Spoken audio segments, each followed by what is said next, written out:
today I'm going to show you how to make this delicious bacon and egg salad. It's low carb and it's really good.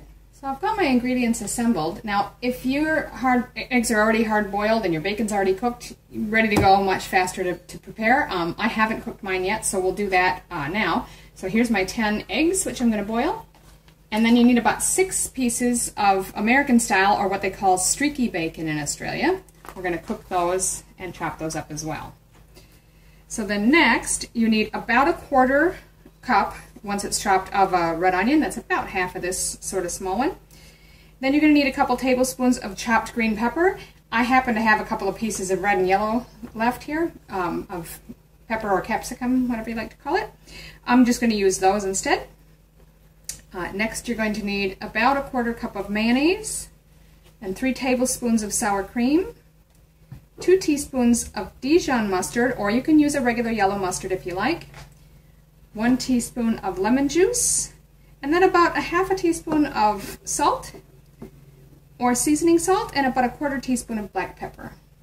Now you can boil your eggs whatever way is best for you. A lot of people have their own methods. This is the way I find works best for me.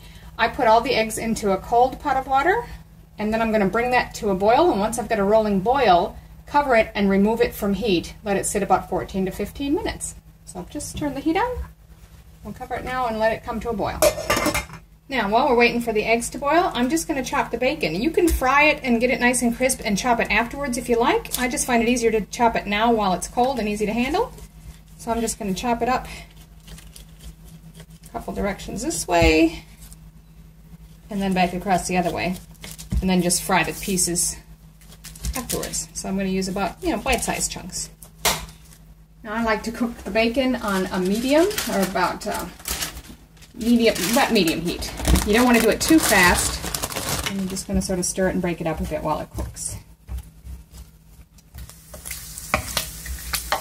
So you can see most of those pieces are getting nicely brown and crispy. We're going to take those off now. I'm just going to carefully scoop those onto a plate that's been lined with paper towel, just to help soak up the excess grease, and leave those cool a bit while we peel the eggs. Now this is just a quick way I've found to deshell or peel the eggs, is I take a glass with about 1 inch of water in it, plop the egg into it, and then just put your hand over the top and give it a good shake. Now, a lot of the water will come out, and that's fine. You'll see that the shell comes off quite easy after doing that.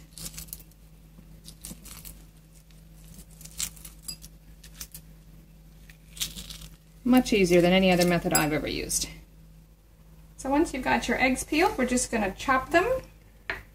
Whatever size chunks you like. I just tend to go in half and then cut it in 2 or 3 slices again that way, so that you've got approximately, I guess, 1/2 inch chunks. Doesn't really make any difference. And then we're going to put those in a separate bowl. So I've got my eggs chopped. Now to that we're just going to add the chopped bacon that we've reserved, chopped onion and bell pepper or capsicum. Now I've already chopped mine by hand fairly fine. You could use a food processor if you prefer. Now in a small bowl we're going to add our 1/4 cup of mayonnaise, 3 tablespoons of the sour cream, 2 teaspoons of the Dijon mustard, and then the salt and pepper to taste. Now it's about 1/2 teaspoon of salt. I'm fairly low sodium, so and we've already got bacon in it, so I don't think it needs that much. But you do it to taste. And then about 1/4 teaspoon of pepper. Mix that all together well. And once you've got it well blended, we're just going to add that into our salad.